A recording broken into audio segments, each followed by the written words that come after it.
अब पूरे 72 दिनों तक प्लेन क्रैश में एक ऐसी जगह में फंस जाए जहां चारों तरफ बर्फ ही बर्फ हो, न कोई इंसान, न कोई मदद और न खाने पीने को कुछ हो। बस चारों तरफ आपको अपनी मौत का साया नजर आए, लेकिन तभी आपके साथ कुछ ऐसा हो जाए जिसकी आपने बिल्कुल उम्मीद नहीं की हो। कहानी की शुरुआत होती है 13 अक्टूबर 1972 में, जब एक रग्बी टीम अपना फाइनल मैच खेलने अमेरिका से चिले जा रही थी। ये एक नॉर्मल फ्लाइट थी और जहाज के अंदर बैठे सभी प्लेयर्स बहुत खुश थे, क्योंकि उनमें से कई लोग पहली बार प्लेन में ट्रैवल कर रहे थे और ये सभी पहली बार अपनी कंट्री से बाहर किसी दूसरी कंट्री जा रहे थे। कुछ प्लेयर्स के साथ उनके फैमिली मेंबर्स भी थे जो अपने बच्चों को गेम में सपोर्ट करने के लिए उनके साथ जा रहे थे। प्लेन के टेक ऑफ करने के बाद जब वह एंडीज माउंटेन से होकर चिले की तरफ बढ़ने लगा, उस वक्त तक सब कुछ नॉर्मल चल रहा था। अंदर बैठे सभी प्लेयर्स बहुत खुश थे और विंडो सीट से बर्फीले पहाड़ों का नजारा देख रहे थे, लेकिन उन्हें पता नहीं था कि कुछ मिनट बाद उनके साथ कुछ ऐसा होने वाला है जिसके बारे में सोचने से भी डर लगता है। कुछ देर बाद अचानक मौसम खराब हो जाता है। एक बहुत ही तेज बर्फ का तूफान आ जाता है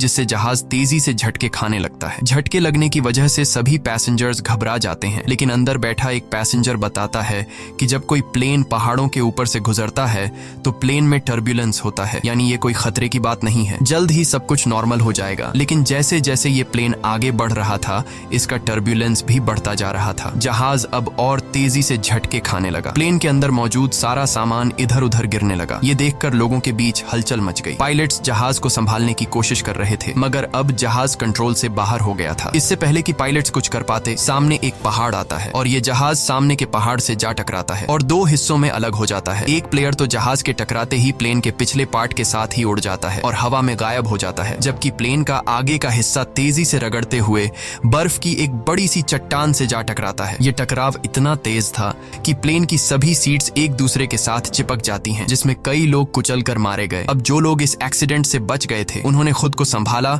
और कैबिन में मौजूद बाकी लोगों की मदद करने लगे। कुछ प्लेयर्स जल्दी से पायलट्स के पास पहुंचे और उन्हें बाहर निकालने की कोशिश की, लेकिन इस दौरान ये दोनों पायलट्स भी मारे गए थे। ये एक बहुत ही दर्दनाक माहौल था। हर तरफ खून ही खून फैला हुआ था। चारों तरफ लाशें बिखरी हुई थीं। इस प्लेन में टोटल 45 लोग ट्रैवल कर रहे थे, मगर इस क्रैश के बाद 18 लोगों की जान चली गई और सिर्फ 27 लोग जिंदा बचे। अब चूंकि इस जहाज ने शाम को टेक ऑफ किया था, इसलिए थोड़ी देर में ही रात हो गई। बाहर का टेम्परेचर तेजी से गिरने लगा। ठंड इतनी ज्यादा हो चुकी थी कि वो लोग बर्दाश्त नहीं कर पा रहे थे। अब ठंड से बचने के लिए ये लोग वहां पर मौजूद सामान और डेड बॉडीज का इस्तेमाल करके प्लेन के सभी होल्स को बंद कर देते हैं ताकि बाहर की ठंडी हवा अंदर ना आ सके, और ये सभी लोग ठंड से बचने के लिए एक दूसरे के साथ चिपक कर बैठ गए। इन सभी की हालत काफी खराब थी। ये अभी भी काफी गहरे सदमे में थे, क्योंकि उन्हें समझ आ चुका था कि ये लोग अब नहीं बच पाएंगे। खैर, जैसे तैसे करके इन लोगों ने रात गुजारी। जब सुबह धूप निकली तो उन्होंने देखा कि 4-5 और लोग ठंड की वजह से मर गए हैं, लेकिन अच्छी बात यह थी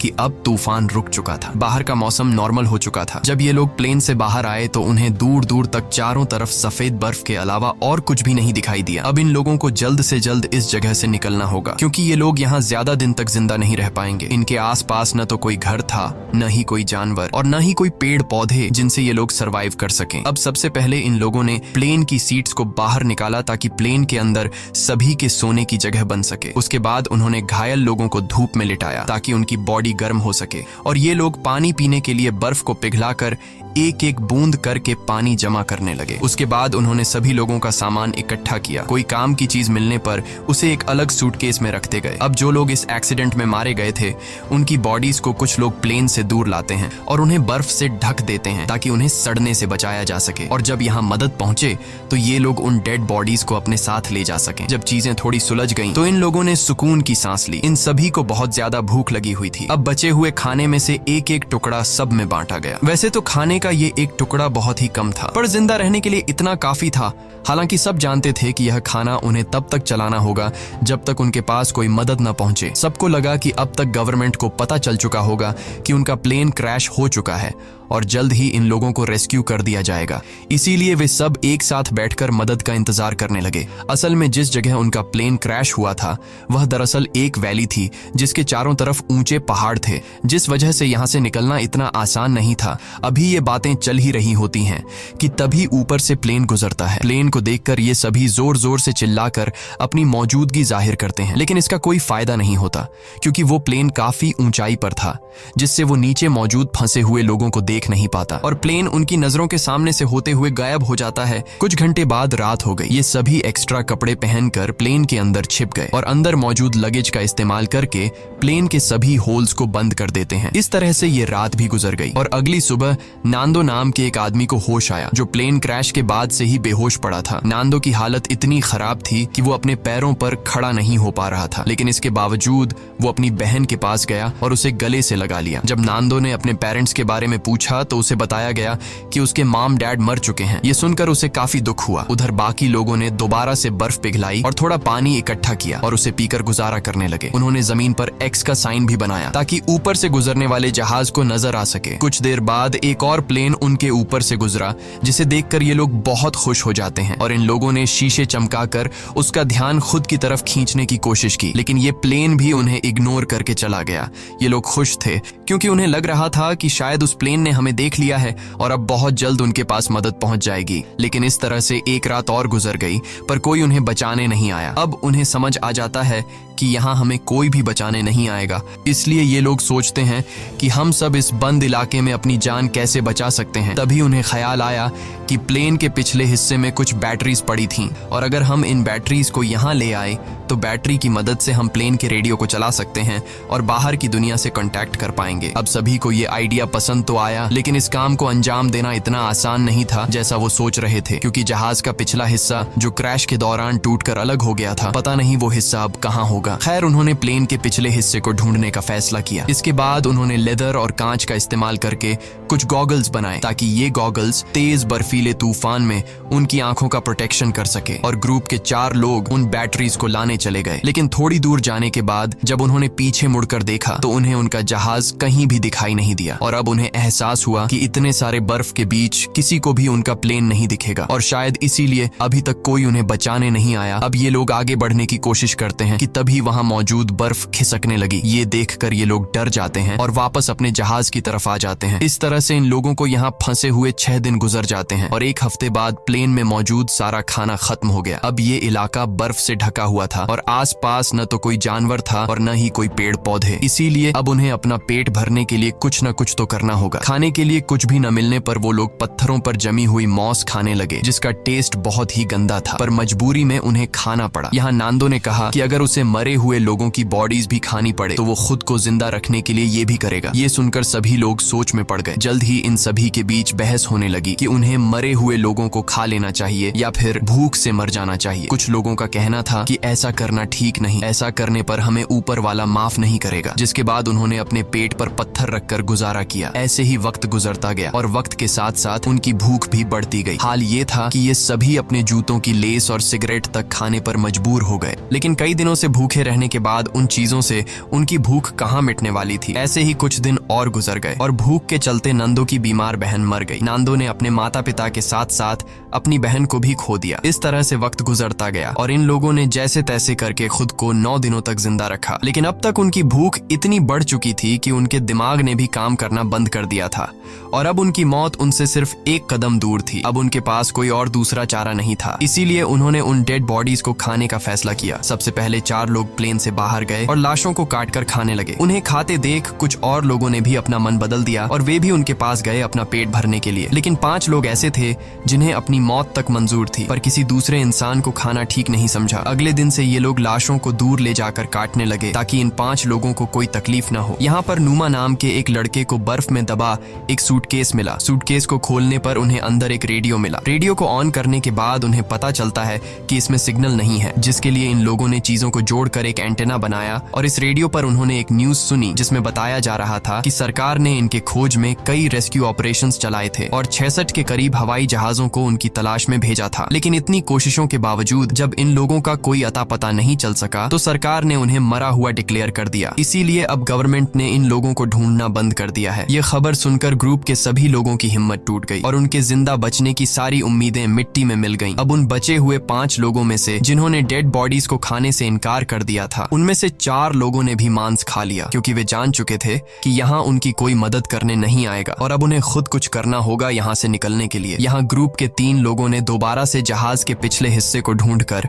उसमें लगी बैटरीज को लाने का फैसला किया ताकि वे उसका इस्तेमाल करके बाहरी दुनिया से कांटेक्ट बना सकें और उन्हें बता सके कि हम अभी भी जिंदा हैं। इसके बाद 3 लोग प्लेन के पिछले हिस्से को ढूंढने निकल पड़े और कई घंटों तक चलने के बाद उन्हें प्लेन के कुछ टुकड़े मिले जिन्हें ये लोग उठा लेते हैं और साथ ही उस खिलाड़ी की लाश भी मिली जो क्रैश के वक्त उनसे बिछड़ गया था। उन्होंने उसकी लाश को दफना दिया और अपना सफर जारी रखा क्योंकि अब उन्हें भी अंदाजा हो चुका था कि प्लेन का पिछला हिस्सा यहाँ आसपास ही होगा। घंटों की चढ़ाई के बाद ये सभी काफी थक चुके थे और इन बर्फीली हवाओं के चलते उनका सांस लेना भी मुश्किल हो रहा था। जल्द ही रात हो गई और इन लोगों ने एक चट्टान की आड़ में छिपकर रात गुजारने का फैसला किया। अगली सुबह जब उनकी आंख खुली तो ये सभी बर्फ से ढके हुए थे और इन तीनों की हालत काफी खराब थी। ठंड इतनी ज्यादा थी कि उनमें से एक की तो आंखें तक जम चुकी थीं और बाकी दोनों अपने पैरों पर खड़े होने लायक भी नहीं थे। अब उनमें आगे बढ़ने की ताकत तो बिल्कुल नहीं थी, इसीलिए ये सभी प्लेन के बाहर की लोहे की शील्ड पर बैठकर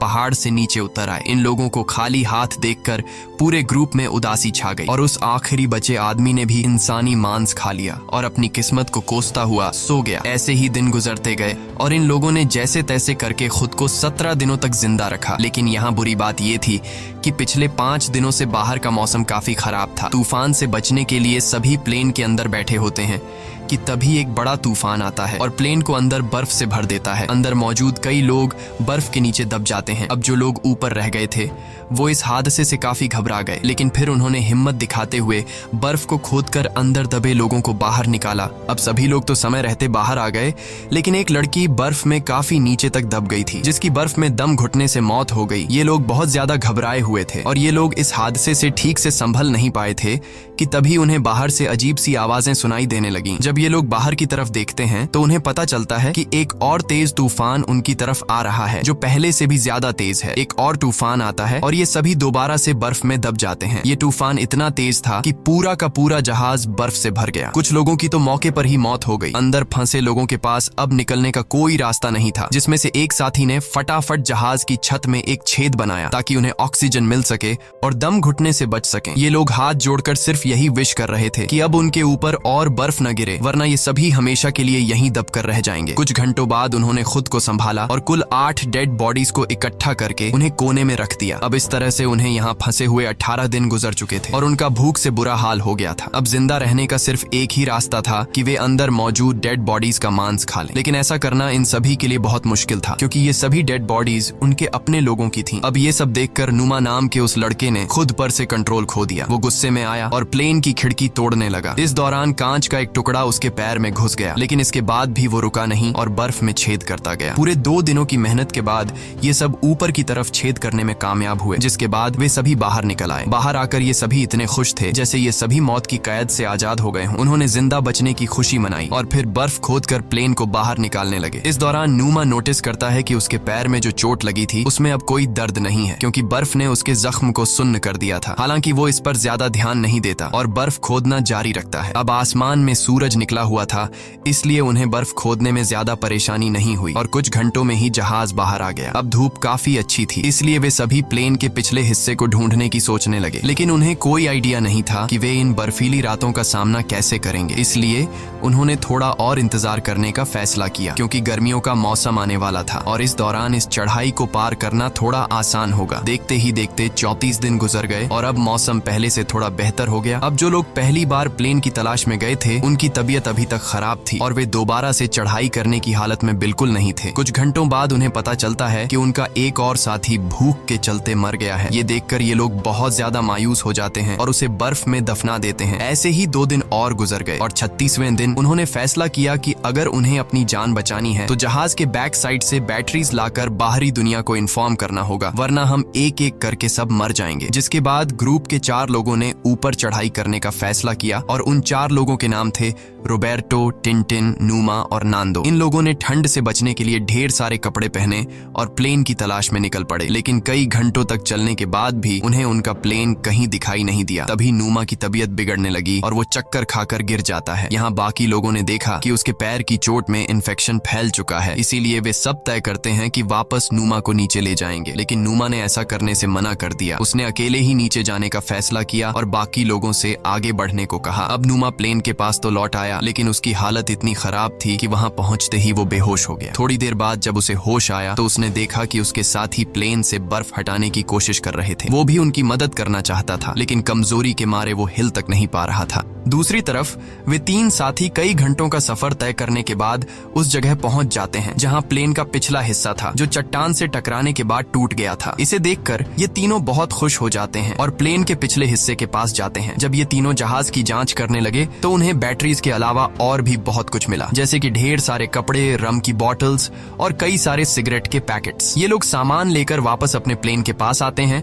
जहां उन्होंने बैटरी को प्लेन के रेडियो में डाला और बाहरी दुनिया से कांटेक्ट बनाने की कोशिश की, लेकिन बदकिस्मती से रेडियो खराब हो चुका था और इस तरह से उनकी आखिरी उम्मीद भी मिट्टी में मिल जाती है। उधर नोमा की तबीयत भी बिगड़ती जा रही थी और अब उसका इन्फेक्शन पूरी बॉडी में फैल चुका था। प्लेन से मिला खाना भी अब खत्म हो गया था, इसलिए ये सभी दोबारा से ह्यूमन मीट खाने लगे। नोमा ने खाना पीना बंद कर दिया ताकि बाकी लोगों के लिए ज्यादा खाना बचे, क्योंकि वह जान चुका था कि अब उसकी जान नहीं बचेगी। अब ग्रुप के कुछ लोग एक बार फिर प्लेन के पिछले हिस्से तक गए, इस उम्मीद में कि उन्हें कुछ काम लायक मिल सके। इस बार उनकी किस्मत ने साथ दिया और उन्हें एक वाटरप्रूफ कपड़ा मिला, जिससे जोड़कर उन्होंने एक स्लीपिंग बैग बनाया। इसके बाद उन्होंने रेडियो पर खबर सुनी कि प्लेन क्रैश को 58 दिनों के गुजर जाने के बाद अब सरकार उन्हें ढूंढने के लिए एक आखिरी मिशन चलाएगी। ये खबर सुनकर सभी में दोबारा से जान आ गई और जिंदा बचे रहने की एक छोटी सी उम्मीद मिली। यहाँ कुछ लोगों ने कहा कि हमें यहीं रुककर उनका इंतजार करना चाहिए, जबकि बाकी लोगों ने कहा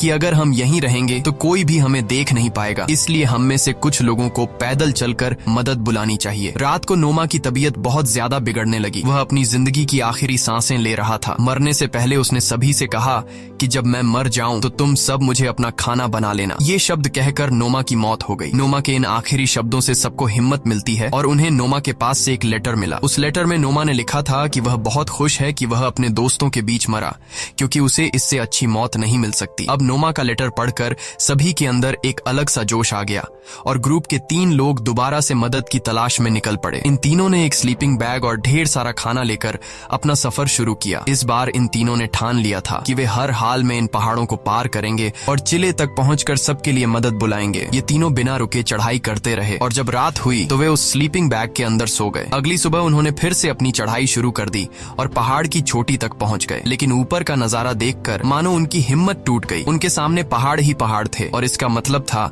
कि उन्हें अभी काफी लंबा रास्ता तय करना था। उनके मन में ख्याल आया कि वे सभी वापस लौट जाएं, क्योंकि इस सफर को पूरा करने के लिए उनके पास 3 लोगों का खाना नहीं था। यहाँ टिन ने अपना खाना इन दोनों को दे दिया और खुद वापस लौट गया, ताकि ये दोनों इस सफर को आसानी से पूरा कर सकें। हालांकि ये सफर काफी लंबा और चैलेंज से भरा हुआ था, लेकिन फिर भी इन दोनों ने हार नहीं मानी और आगे बढ़ते रहे। और आखिरकार 10 दिनों तक लगातार चलने के बाद इन दोनों की मेहनत रंग लाई। वे एक ऐसे इलाके में पहुंचे जहां ऊपर के मुकाबले बर्फ काफी कम थी। इन दोनों को एक साफ पानी की नदी भी मिली, जहां रुककर उन्होंने ढेर सारा पानी पिया। तभी कुछ ऐसा हुआ जिसकी किसी ने उम्मीद नहीं की थी। उन्हें घोड़े पर सवार एक आदमी दिखा जो नदी के उस पार खड़ा था। पहले तो इन दोनों को उस आदमी को देखकर अपनी आंखों पर यकीन नहीं हुआ। वे समझ रहे थे कि जैसे वे सपना देख रहे हैं, पर जल्द ही उन्हें एहसास हुआ कि यह भ्रम नहीं बल्कि सच में एक इंसान है। उस आदमी को देखकर उनकी खुशी का ठिकाना नहीं रहा। उन्होंने जोर जोर से चिल्लाकर उस आदमी से मदद मांगी, लेकिन वह आदमी उनकी बात नहीं समझ पाया, क्योंकि वह उनसे काफी दूर था और बहते पानी के शोर में कुछ सुन नहीं पा रहा था। इसलिए उसने एक पेपर और पेंसिल नदी के उस पार फेंकी ताकि ये दोनों लिखकर कुछ बता सकें। और इन दोनों ने उस कागज पर अपनी सारी कहानी लिख दी। कागज पर लिखी सारी कहानी पढ़ने के बाद